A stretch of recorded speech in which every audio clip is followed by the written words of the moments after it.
YouTube के इस channel पे सभी साथियों का एक बार फिर से स्वागत है। मेरा नाम है ऐश्वर्य अग्रवाल। छत्तीसगढ़ के संपूर्ण अध्ययन के अंतर्गत आज हम खनिज का जिलेवार वितरण देखने वाले हैं। मतलब कौन सा खनिज किस क्षेत्र में पाया जाता है, जिलेवार इसका अध्ययन करेंगे। मैं संभाग वाइज आपको बताते हुए, जिला कवर करते हुए सारे खनिज का वितरण बताने वाला हूँ कि कौन सा क्षेत्र किस खनिज की वजह से फेमस है, ठीक है। एवं उसके साथ साथ आने वाले औद्योगिक क्षेत्र कौन कौन से हैं, कौन कौन से थर्मल पावर प्लांट है, विद्युत संयंत्र कौन कौन से हैं, इन सब की जानकारी भी साथ साथ हम देखते जाएंगे मैप के थ्रू। तो मैप के थ्रू याद करना काफ़ी इजी होगा। स्टूडेंट की सबसे बड़ी तकलीफ इस टॉपिक में ये होती है कि बहुत सारी जो जानकारी है वो हमको रटनी पड़ती है थ्योरी वाइज या फैक्ट वाइज जो भी कहें, लेकिन अगर इसको मैप के थ्रू पढ़ा जाए तो ये काफ़ी ईजी हो जाता है। और जिस तरीके से मैंने आज रिप्रेजेंट किया है मैप को, आप भी उसी तरीके से रिप्रेजेंट करें। एक ब्लैंक पेज में आप इसे बना सकते हैं या ब्लैंक कॉपी जो भी हो, तो मेरा सजेशन यही है कि इसको ब्लैंक कॉपी में बनाइएगा जिस तरीके से मैंने रिप्रेजेंट किया। याद करने में काफ़ी सहूलियत होने वाला है और काफ़ी ज़्यादा इन्फॉर्मेटिव होगा। मतलब 2-3 टॉपिक को मिक्स करके, जैसे खनिज कहाँ पर पाया जाएगा, कौन कौन से औद्योगिक क्षेत्र उस क्षेत्र में है या उस ज़िले में है, उस तहसील में है, और कौन कौन से विद्युत संयंत्र या अन्य संयंत्र उस क्षेत्र में है, यह सारी चीज़ें कंबाइन करके मैं आपको मैप के थ्रू पढ़ाने वाला हूँ। तो आज के इस वीडियो के अंतर्गत मैंने लिया है जिलेवार अध्ययन के अंतर्गत सरगुजा संभाग को। सरगुजा संभाग के अंतर्गत हम 3 जिलों का विवरण करने वाले हैं खनिज या औद्योगिक क्षेत्र की दृष्टि से, वो कोरिया, सूरजपुर और बलरामपुर, ठीक है। तो देखिए यह जो मैंने बनाया, क्या बनाया है, यह बनाया है मैंने सरगुजा संभाग। जैसे कि मैंने एक मानचित्र का वीडियो पूरा बना रखा है कि छत्तीसगढ़ की जो सीमा है, ठीक है, जिलों की सीमा जो है या छत्तीसगढ़ की जो पूरी भौगोलिक सीमा है उसको किस तरीके से रिप्रेजेंट करना, इस संबंध में एक वीडियो बना हुआ है जिसे आप देख लीजिए। तो छत्तीसगढ़ के मैप के आधार पर ब्लॉक डायग्राम के अनुरूप यह मैप मैंने बनाया है किसका, सरगुजा संभाग का। तो देख लीजिए सरगुजा संभाग है जिसके अंतर्गत आने वाले 5 जिले, यह है कोरिया, यह दूसरा है सूरजपुर, ऊपर आता है बलरामपुर, नीचे आएगा सरगुजा और साइड में है जशपुर। यह 5 जिले मैंने बनाए हैं सरगुजा संभाग के अंतर्गत। उसमें से आज हम 3 जिले कवर करने वाले हैं, कोरिया, सूरजपुर और बलरामपुर। चलिए शुरुआत करते हैं कोरिया जिले से संबंधित सारे जो खनिज क्षेत्र हैं उनके बारे में बताऊंगा। उसके पहले मैं आप चाहूँगा ये जो नोटेशन मैंने लिखा हुआ है इसको आप देख लें कि किसका सिंबल किस लिए है। सी लिखा हुआ जो चीज़ है वो कोयला के लिए मैंने नोट किया हुआ है। यह जो डॉट है, ठीक है, गोल घेरा, जिला मुख्यालय के लिए है। या एक और गोल घेरा है, दोनों में डिफरेंस आपको समझ में आ रहा है, या जिला मुख्यालय के लिए या तहसील के लिए। यह जो सिंबल मैंने बनाया हुआ है ये औद्योगिक क्षेत्र या औद्योगिक केंद्र के लिए बनाया हुआ है। उसके अलावा यह जो सिंबल दिख रहा है एक बिजली की तरह, मतलब ये ताप विद्युत ग्रह को शो करेगा, ठीक है, थर्मल पावर प्लांट को शो करेगा। उसके अलावा जो अन्य जानकारियाँ हैं उसको मैंने अलग से लिख दिया है। तो ये नोटेशन आप ध्यान से अपनी भी कॉपी में ब्लैंक पेज में ज़रूर लिखिएगा, उसके बाद ही यहाँ पर हम चालू करेंगे। तो चलिए पहले मैं आपको कोरिया जिला के बारे में बताऊँगा, ठीक है, देखते जाइए। सबसे पहले तो यहाँ से देख लीजिए नेशनल हाईवे। देखिए नेशनल हाईवे या राज्य परिवहन या राष्ट्रीय परिवहन या राष्ट्रीय राजमार्ग का अलग से हम कोई भी वीडियो नहीं बना के देने वाले हैं, क्योंकि अलग से राष्ट्रीय परिवहन या राष्ट्रीय राजमार्ग या राज्य राजमार्ग से कोई भी प्रश्न नहीं बनते हैं। लेकिन हाँ, किस जिले या किस संभाग से या छत्तीसगढ़ से कौन कौन से राष्ट्रीय राजमार्ग गुजर रहे हैं, ये नॉलेज के लिए आप याद कर सकते हैं, शो करने के लिए, ठीक है। प्रश्न नहीं बनते हैं कभी भी किसी भी एग्ज़ाम में राष्ट्रीय राजमार्ग से संबंधित, तो इसके लिए अलग से वीडियो बना के नहीं देंगे। इसी में आपको हम राष्ट्रीय राजमार्ग शो कर देंगे। स्टेट हाईवे याद करने का कोई मतलब नहीं है, नेशनल हाईवे आपको बता देंगे। जैसे देखिए नेशनल हाईवे 43 मध्य प्रदेश से आता हुआ यहाँ पर कोरिया में एंटर किया। सबसे पहला क्षेत्र पड़ेगा मनेन्द्रगढ़, जो एक तहसील है कोरिया के अंतर्गत आने वाला। आगे जिला मुख्यालय बैकुंठपुर, नोटेशन है आगे उधर। आगे सूरजपुर पड़ेगा, उसी राष्ट्रीय राजमार्ग कौन सा 43 चल रहा है, 43। विश्रामपुर पड़ेगा। आगे आएंगे अंबिकापुर, सरगुजा में एंटर कर दिए अंबिकापुर। अंबिकापुर से जशपुर जाता है यह राजमार्ग, और जशपुर नगर से होता हुआ चला जाता है झारखंड को, कौन सा, नेशनल हाईवे 43, ठीक। अंबिकापुर से ऊपर की तरफ आप देख पा रहे होंगे एक नेशनल हाईवे जो है, नेशनल हाईवे 343। कुछ जगह ये 243 दिया हुआ है लेकिन ये 343 है। अगर आप मैप को देखें ओपन करके तो ये नेशनल हाईवे कौन सा है, 343। 343 अंबिकापुर से होता हुआ बलरामपुर जाएगा। बलरामपुर के रास्ते में एक और जो तहसील पड़ेगा बलरामपुर के अंतर्गत आने वाला वो है रामानुजगंज, ठीक है। तो इस संभाग के अंतर्गत आने वाले दो राष्ट्रीय राजमार्ग, एक राष्ट्रीय राजमार्ग नंबर 43 और एक राष्ट्रीय राजमार्ग नंबर 343, या आपको इतना नॉलेज वाइज दिमाग में रख लेना है। ठीक, चलिए अब कौन सा खनिज किस क्षेत्र में, किस जिले में पाया जाएगा उसकी शुरुआत करते हुए कोरिया जिले को मैं ले रहा हूँ यहाँ पर। कोरिया जिले के अंदर देखिए, पहले तो मैंने आपको ये बताया था जब मैं चट्टान पढ़ा रहा था कि कौन सा खनिज किस क्षेत्र में मुख्यतः पाया जाएगा। तो यह सरगुजा संभाग है, तो याद करिए सरगुजा संभाग में मुख्य रूप से कोयला पाया जाता है, कोयला खनिज पाया जाता है। ठीक है, तो देखते जाइए, कोयला क्षेत्र ज़्यादातर मिलने वाले हैं हमको। तो कोरिया के अंतर्गत आने वाला कोरिया जिला, पहला भरतपुर जनकपुर, एक साथ याद करिए, साथ साथ याद करते चलिए, लिखने पे ध्यान होगा, लिख तो बाद भी सकते हैं लेकिन पहले याद कर लीजिए। याद कर पाएंगे तो एक बार याद करने के बाद खुद से आप यह मैप और मैप के अंतर्गत आने वाले सारे क्षेत्र खुद से लिख के प्रैक्टिस करिएगा, याद करने पे फोकस होगा। पहला भरतपुर, दूसरा जनकपुर, सी लिखा हुआ है मतलब कोयला क्षेत्र है ये। ठीक है, भरतपुर जनकपुर। नीचे एक पहाड़ जैसी आकृति बनाई है जो बोलेंगे कुरासिया की पहाड़ी, यहाँ से भी कोयला प्राप्त होता है, कुरासिया की पहाड़ी। ठीक है, ये क्या है ये मैं बाद में बताऊंगा, पहले हम सारे कोयला क्षेत्र एक साथ देखने वाले हैं। अगला कोयला क्षेत्र जो है सोनहट या सोनहत। ठीक, अगला जो कोयला क्षेत्र है झिलमिली। अगला कोयला क्षेत्र चर्चा या छरछा, छरछा नाम से मैप में है, ज़्यादातर बुक में आपको चर्चा मिलेगा। ठीक है, अगला कोयला क्षेत्र चिरमिरी, और एक कोयला और क्षेत्र जो सबसे नीचे है झगराखंड। याद करिए, भरतपुर जनकपुर एक साथ, सोनहट, झिलमिली, छरचा, चिरमिरी, झगराखंड, इतने सारे कोयला क्षेत्र जो अकेले कहाँ पाए जाएंगे, कोरिया। तो मुख्य रूप से कोरिया जिला कौन से खनिज के लिए फेमस है, कोयला। यह सारे क्षेत्र के नाम आपको याद होने चाहिए, कभी भी प्रश्न इनसे आ सकता है और आया भी है, बार बार रिवाइज करिएगा। ठीक, भरतपुर जनकपुर एक साथ, सोनहत, झिलमिली, छरचा, चिरमिरी, झगराखंड। अब सोनहत एक ऐसी जगह है जिसपे कर्क रेखा और भारतीय समय रेखा कोइंसाइड करती है। ठीक है, तो सोनहत के बारे में याद रख सकते हैं। कुरासिया की पहाड़ी से भी कोयला प्राप्त किया जाता है। देखिए अब इसमें आने वाले तहसील कौन कौन से हैं, तहसील में बता रहा हूँ। नेशनल हाईवे 43 एंटर करते जस्ट पहला तहसील पड़ता है मनेंद्रगढ़। मनेंद्रगढ़ के नीचे एक तहसील है खड़गवा। ठीक, चलिए ऊपर आते हैं, नेशनल हाईवे 43 के ऊपर आते हैं। ऊपर आते हुए सोनहट एक और तहसील। देखिए यहाँ कोयला क्षेत्र है, सी लिखा हुआ है, लेकिन सी में जहाँ टिक लगा हुआ है ना, दिख रहा है, वह तहसील होगा।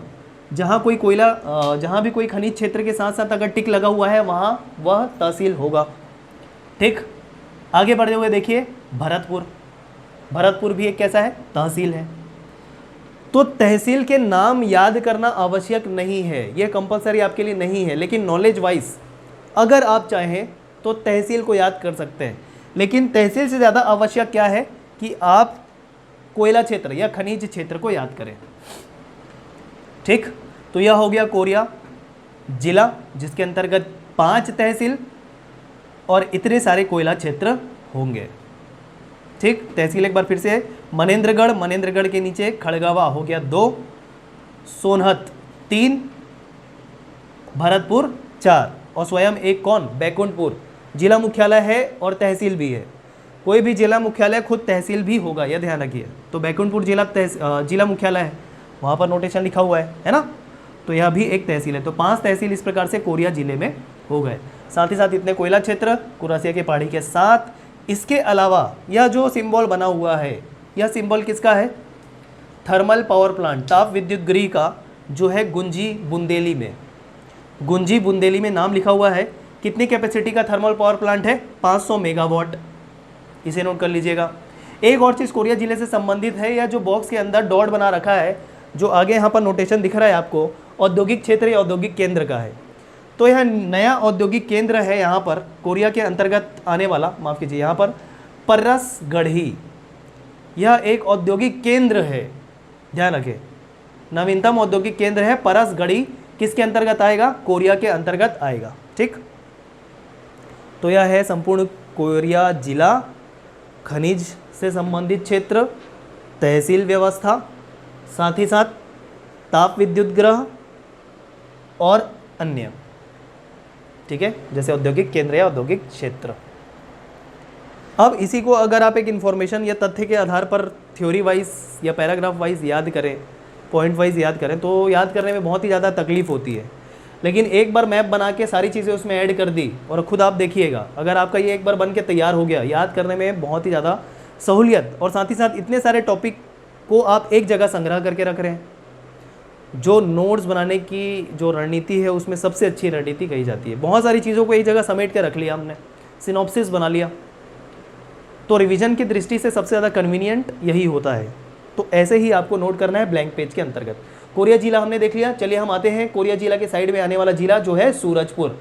सूरजपुर के बारे में बात करते हुए चलिए शुरुआत करते हैं। सबसे ऊपर सी दिख रहा है, मतलब कोयला क्षेत्र, वो है रामकोला, ठीक है, रामकोला। अभी हम खनिज क्षेत्र देख रहे हैं। अब देखिए यहाँ नीचे यहाँ लिखा है यू, यू का नोटेशन यहाँ पर मैंने नहीं बनाया है, तो नोट कर लीजिए। यहाँ पर यू से मेरा मतलब है यूरेनियम, यूरेनियम क्षेत्र है। इसका सिंबल आप अलग से बना के लिख लीजिए, मैंने मिस कर दिया है मैंने, ठीक है, यू से यूरेनियम। तो सूरजपुर में यूरेनियम कहाँ पाया जाएगा? प्रतापपुर के अंदर, प्रतापपुर क्षेत्र में, याद रखेंगे, ठीक है। कहीं और कोयला क्षेत्र दिख रहा है क्या? हाँ बिल्कुल, यहाँ पर दिख रहा है कोयला क्षेत्र जो है बिश्रामपुर, कोयला क्षेत्र है, काफ़ी शुद्ध प्रकार का कोयला पाया जाता है। अगर छत्तीसगढ़ में बोला जाए कि मुख्य रूप से कौन से कोयले का प्रकार पाया जाता है, तो बिटुमिनस प्रकार का कोयला छत्तीसगढ़ के अंतर्गत पाया जाता है। उससे ज़्यादा उच्च क्वालिटी का कोयला होता है एंथ्रेसाइट, है ना। तो मुख्य रूप से छत्तीसगढ़ में द्वितीय उच्च क्वालिटी का कोयला पाया जाता है, वो है बिटुमिनस। सबसे उच्च कोटि का जो कोयला होता है वो है एंथ्रेसाइट, ये ध्यान रखिएगा, ठीक है ना। तो पूरे छत्तीसगढ़ में देखें तो बिश्रामपुर में जो है वो उच्चतम कोटि का कोयला पाया जाता है। और साथ ही साथ बिश्रामपुर के संबंध में एक और बात आपको याद रखना है कि SECL का उप मुख्यालय बिश्रामपुर में है। SECL का फुल फॉर्म है साउथ ईस्टर्न कोल लिमिटेड, ठीक है, साउथ ईस्टर्न कोल लिमिटेड, दक्षिणी पूर्वी कोयला लिमिटेड। उप मुख्यालय बिश्रामपुर में, तो मुख्यालय कहाँ है? बिलासपुर में। SECL का मुख्यालय बिलासपुर में है। तो दो कोयला क्षेत्र सूरजपुर से याद रखना है, रामकोला और बिश्रामपुर, याद हो गया। एक यूरेनियम क्षेत्र याद रखना है, प्रतापपुर, ठीक। चलिए अब बचे हुए तहसील हम देखते हैं सूरजपुर के अंतर्गत आने वाला। नीचे से शुरुआत करते हुए ध्यान रखिए प्रेमनगर। प्रेमनगर में दिख रहा है एक और सिंबल जो है ताप विद्युत ग्रह का, ठीक। ताप विद्युत ग्रह कौन सा है, कितने कैपेसिटी का, ध्यान रखिए। प्रेमनगर में ताप विद्युत ग्रह 1320 मेगावाट कैपेसिटी का थर्मल पावर प्लांट है, ताप विद्युत ग्रह है।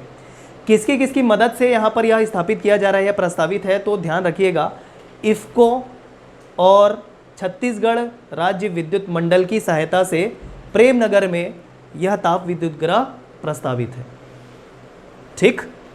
1320 megawatt capacity thermal power plant Premnagar के अंतर्गत, यह लिखा है ताप विद्युत ग्रह का सिंबल उधर बनाया हुआ है मैंने, ठीक। किसकी इफ़को और छत्तीसगढ़ राज्य विद्युत मंडल की सहायता से प्रेमनगर में। आगे बढ़े एक और आगे बढ़ते हुए एक और तहसील देखते हैं, रामानुजनगर। अब कंफ्यूज नहीं कर रहे हैं रामानुजनगर और रामानुजगंज को। रामानुजनगर सूरजपुर में है, लेकिन रामानुजगंज जो है वो कहाँ पर है? बलरामपुर में, ध्यान रखिएगा। तो एक तहसील, दो तहसील। आगे बढ़े, सूरजपुर मुख्यालय, यह भी एक तहसील होगा। भैयाथान, भैयाथान एक और तहसील, साथ में इसके साइड में लगा हुआ है ताप विद्युत ग्रह का सिंबल, जो किसकी मदद से बनाया जा रहा है? इंडिया बुल्स लिमिटेड और छत्तीसगढ़ राज्य विद्युत मंडल की सहायता से। भैयाथान में 1320 मेगावाट कैपेसिटी का थर्मल पावर प्लांट, मतलब ताप विद्युत ग्रह। तो दोनों जगह प्रेमनगर और भैयाथान को एक साथ याद रखेंगे ताप विद्युत ग्रह के संबंध में। दोनों की कैपेसिटी कितनी है? 1320 मेगावाट की कैपेसिटी है, ठीक है। अब केरता के संबंध में मैंने यहाँ पर लिखा हुआ है, यहाँ पर एक क्षेत्र है केरता, जो तहसील नहीं है, ध्यान रखिएगा, एक क्षेत्र है केरता। तो केरता में क्या है, यहाँ पर से देख लीजिए। केरता में मैंने लिखा है माँ महामाया सहकारी शक्कर कारखाना है, 2007 में स्थापित हुआ है, लेकिन उत्पादन 2010 से शुरुआत हुई है इसकी, जो सूरजपुर में है, नोट कर लीजिएगा केरता, ठीक है। तो यह क्षेत्र भी किसके अंतर्गत आता है? सूरजपुर के अंतर्गत आता है। यहाँ पर एक औद्योगिक क्षेत्र का सिंबल बनाया है, मतलब यहाँ पर एक औद्योगिक क्षेत्र है और उसका नाम है नयनपुर गिरिवरगंज औद्योगिक क्षेत्र, नोट कर लीजिएगा। समय की माफ़ कीजिए, स्थान की बाध्यता होने की वजह से यहाँ पर मैंने नाम नहीं लिखा है तो इसे नोट करिएगा, क्या, नयनपुर गिरिवरगंज औद्योगिक क्षेत्र, सूरजपुर के अंतर्गत आने वाला। आगे बढ़े, एक और तहसील है ओड़गी, और साथ ही साथ यूरेनियम जो खनिज क्षेत्र है उसमें मैंने टिक मार्क लगाया है, इसका मतलब क्या है कि यह भी एक तहसील है। कौन? प्रतापपुर। ठीक, लेकिन विश्रामपुर ध्यान रखिएगा, विश्रामपुर तहसील नहीं है, यहाँ पर सिर्फ क्या पाया जा रहा है? कोयला क्षेत्र। तो अलग से मैंने बताया है कि तहसील कौन सा होगा? यह वाला। और किसी खनिज वाले सिंबल में अगर टिक लगा है तो वह भी तहसील होगा। और सूरजपुर जिला मुख्यालय होने के साथ साथ, कोई भी जिला मुख्यालय होने के साथ साथ वह तहसील भी होगा। तो इस प्रकार से कोरिया जिले में 6 तहसील होंगे और इतने सारे कोयला क्षेत्र, रामकोला, विश्रामपुर कोयला क्षेत्र, प्रतापपुर यूरेनियम, यह महत्वपूर्ण है, यूरेनियम महत्वपूर्ण है। ठीक है, उसके अलावा ताप विद्युत गृह भी मैंने बता दिया और औद्योगिक क्षेत्र नयनपुर गिरिवरगंज औद्योगिक क्षेत्र भी बता दिया। यह आपका पूरा हो गया सूरजपुर जिला, खनिज की दृष्टि से, औद्योगिक क्षेत्र की दृष्टि से, ताप विद्युत गृह की दृष्टि से। और एक और औद्योगिक क्षेत्र या बोलना चाहिए उद्योग जो है केरता में महामाया सहकारी शक्कर कारखाना 2007 में, और इसका उत्पादन हुआ है 2010 से शुरू, सूरजपुर के अंतर्गत। ये 2 जिले हमने कंप्लीट कर लिए इतने जल्दी, 2-3 टॉपिक मिला के। यही स्ट्रेटेजी के साथ हम पढ़ते जाएंगे और आप भी इसी स्ट्रेटेजी के साथ नोट करते जाइएगा। चलिए, तीसरा जो जिला है, या 2 जिला हो गए कवर। तीसरा जिला है जो है बलरामपुर। बलरामपुर के बारे में जल्दी से हम कवर करते हैं, खनिज क्षेत्र से शुरुआत करते हुए। चलिए देखिए, यह है बलरामपुर जिला, ठीक है ना। मैप में देखिए ब्लॉक डायग्राम बनाया है मैंने। छत्तीसगढ़ का रियल मैप बना के करना पॉसिबल नहीं था, ये आप भी जानते हैं। यह वीडियो अलग से बन रखा है, उसे पहले देखिएगा। ठीक, छत्तीसगढ़ राज्य की सीमा रेखा नाम से वीडियो, उसको पहले देखिएगा कि कैसे मैंने रिप्रेजेंट किया है। पूरे छत्तीसगढ़ को इसी रूप में मैंने रिप्रेजेंट किया है। ठीक है, तो यह आपको समझ में आ जाएगा। कोरिया जिला, सूरजपुर जिला, बलरामपुर जिला, सरगुजा जिला, जशपुर जिला। चलिए, बलरामपुर के अंतर्गत आने वाले खनिज क्षेत्र देखते हैं। कहाँ पर हमको सी दिखाई दे रहा है? यह है सी, तातापानी कोयला क्षेत्र। उसके अलावा तारा, शंकरगढ़, उड़िया, इतने सारे कोयला क्षेत्र हैं यहाँ पर। उसके अलावा बी लिखा हुआ है, बी का नोटेशन वहाँ पर मैंने नहीं लिखा है तो नोट कर लीजिएगा। बी मतलब बॉक्साइट। बॉक्साइट भी पाया जाता है बलरामपुर के अंतर्गत, क्योंकि जैसे कि जब मैंने चट्टान बताया था तो ये जशपुर वाला जिला, जशपुर वाला क्षेत्र है और ये बलरामपुर वाला क्षेत्र, मतलब इस क्षेत्र में दक्कन ट्रैप पाया जाता है। और जहाँ दक्कन ट्रैप पाया जाएगा वहाँ पर खनिज के रूप में बॉक्साइट भी पाया जाएगा, या मैंने बताया है।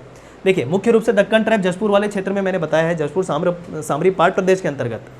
लेकिन जशपुर सामरी पाट प्रदेश के अंतर्गत बलरामपुर का भी तो कुछ भाग आता है ना, तो उसी के अंतर्गत दक्कन ट्रैप के होने की वजह से बॉक्साइट भी पाया जाएगा। और बॉक्साइट कौन कौन से क्षेत्र में पाया जाएगा? बलरामपुर जिले के अंतर्गत टाटी झरिया, सामरी पाट, जमीर पाट, यह तीनों जो हैं ध्यान रखिएगा बलरामपुर के अंतर्गत हैं और बॉक्साइट पाया जाएगा इसके अंतर्गत। तो ये हो गए कोयला क्षेत्र, साथ ही साथ बॉक्साइट क्षेत्र बलरामपुर से संबंधित। 2 खनिज, कोयला और बॉक्साइट। सूरजपुर में 2 खनिज, कोयला और यूरेनियम। कोरिया में सिर्फ 1 खनिज, कोयला और यूरेनियम, कोयला और बॉक्साइट। ठीक, दिमाग में बैठाते जाइए, याद करते चलिए, साथ साथ याद होगा। पहले याद करना है आपको मेरा ये वीडियो देख के, उसके बाद अपने मन से खुद से यह ड्रॉ करके सारे क्षेत्र आपको बिना देखे लिखने हैं। ये आपका टास्क है, ईमानदारी से फॉलो करिएगा। आप खुद देखेंगे आपको बहुत ही ज़्यादा अच्छा महसूस होगा इतना करने के बाद, क्योंकि एक मेजर टॉपिक आपका कवर हो जाएगा जो बहुत ही कन्फ्यूजन से भरा है, जिसको अगर आप बुक से लेके पढ़ना चालू करें तो 3 से 4 बार 5 बार भी रिवाइज़ करें तो उसमें कन्फ्यूजन क्रिएट होता ही होता है। लेकिन मैप से करने का फ़ायदा यही है कि एक जगह सारी चीज़ें इकट्ठा हो जाती है और याद करने में, रिवीजन करने में सबसे ज़्यादा सहूलियत होती है। ठीक है, चलिए, तो ये हो गया बलरामपुर के अंतर्गत आने वाले खनिज क्षेत्र। उसके अलावा इसके अंतर्गत आने वाले तहसील देख लीजिए। अंबिकापुर से होता हुआ नेशनल हाईवे 343 जाता है सबसे पहले बलरामपुर के अंतर्गत, खुद यहाँ एक तहसील है। बलरामपुर के अंतर्गत इसी राष्ट्रीय राजमार्ग में आएगा रामानुजगंज।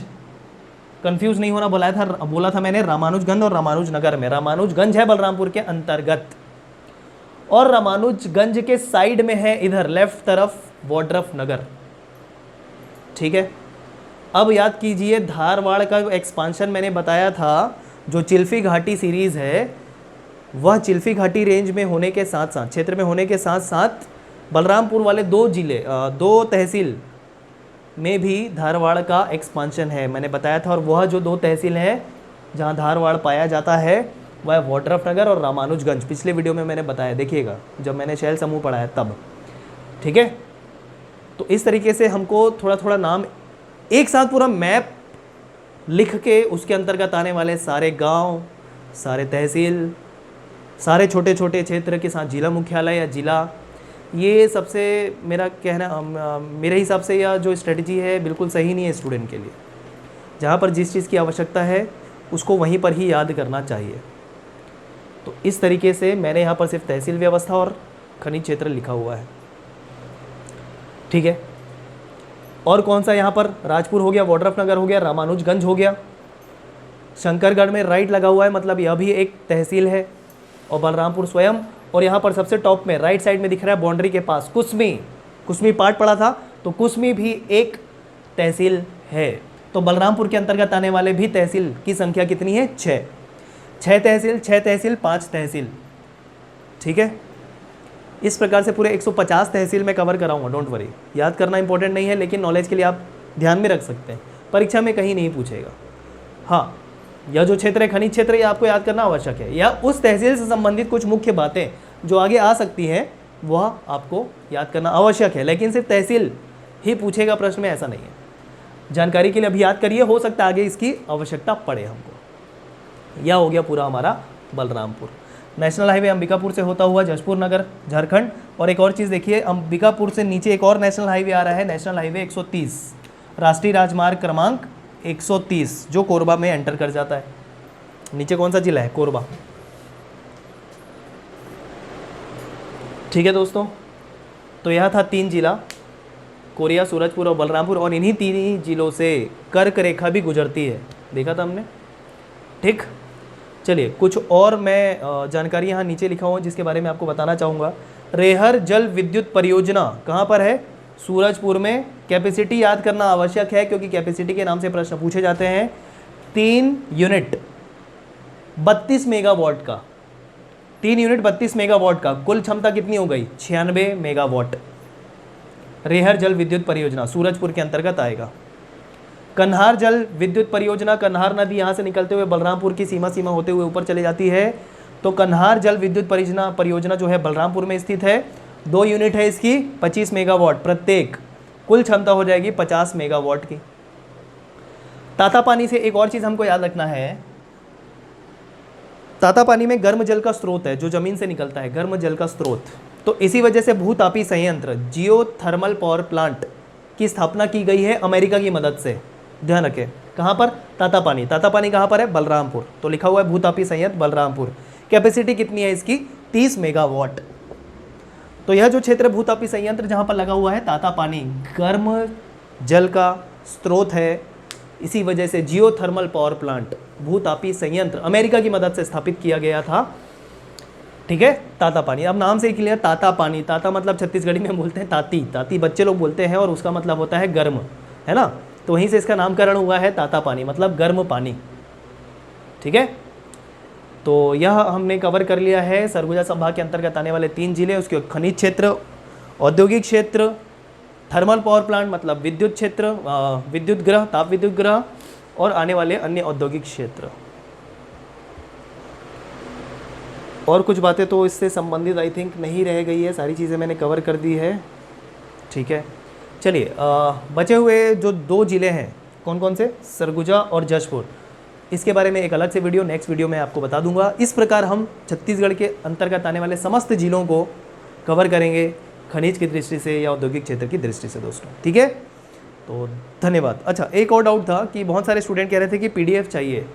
तो पीडीएफ क्यों चाहिए आपको? पीडीएफ जो भी चीज़ें मैं बता रहा हूँ उसे खुद से आप अपने नोट्स बनाकर लिखें। अपनी लिखे हुए नोट्स से पढ़ना सबसे ज़्यादा उचित होता है, ध्यान रखिए, विश्वास कीजिए। ठीक है, तो पीडीएफ में उन चीज़ों को देने वाला हूँ जो मैंने कवर नहीं किया या जो संपूर्ण तरीके से तथ्य हैं केवल, जिसको क्लास में पढ़ाने का कोई मतलब नहीं है। और मैंने कहा था शुरू में कि मैं पीडीएफ आपको दूंगा छत्तीसगढ़ के परिचय से संबंधित, तो वह उस पर कार्य जारी है। सारे कंटेंट पूरे हो जाने के बाद निश्चिंत रहें, आपको वो पीडीएफ मिल जाएगा।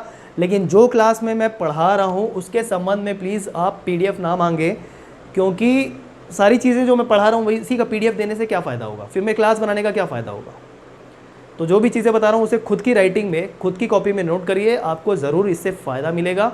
और खुद के नोट से पढ़ना सबसे अच्छी रणनीति मानी जाती है, इससे आपको याद होता है। ठीक है दोस्तों। और एक और चीज़ है, टेलीग्राम चैनल में मैंने आपको मुख्य परीक्षा के कुछ प्रश्न दिए थे जिसका उत्तर भेजने को कहा था। तो स्टूडेंट को कुछ समस्या आ रही है कि उसमें सेंड होने का ऑप्शन नहीं बता रहा है, तो इसको मैं, इस समस्या का समाधान मैं जल्द से जल्द करके आपको लिंक शेयर कर दूंगा इस वीडियो के नीचे, जिस ग्रुप में आपको फिर से वह नोट्स या उत्तर जो है आपको भेजने हैं। ठीक है, तो चलिए मिलेंगे अब नेक्स्ट वीडियो में। धन्यवाद।